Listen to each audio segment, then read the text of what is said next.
كان هناك مراهقان يدعوان علي وسارة. كان هناك مراهقان يدعوان علي وسارة. قرر استكشاف غابة مسحورة خلف منزلهما. وجدوا طريقا غريبا مغطى بأوراق ذهبية. رأيا أضواء تتلألأ بين الأشجار. سمع صوتا غريبا ينادي اسميهما. فتبعوا الصوت عبر الطريق الغامض. وصلوا إلى بحيرة لؤلؤية تدور حولها الفراشات. كل فراشة كانت تعزز جمال المكان. ابتسمت سارة وقالت: يبدو كأنه حلم. لاحظ شجرة تتحدث بلغة غير مألوفة.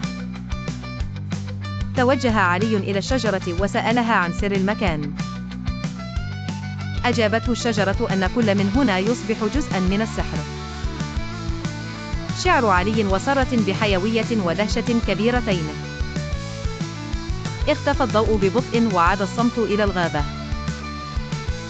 عاد إلى المنزل بقلب مليء بالذكريات. خلصا إلى أن المغامرة كانت مليئة بالسحر والغرابة.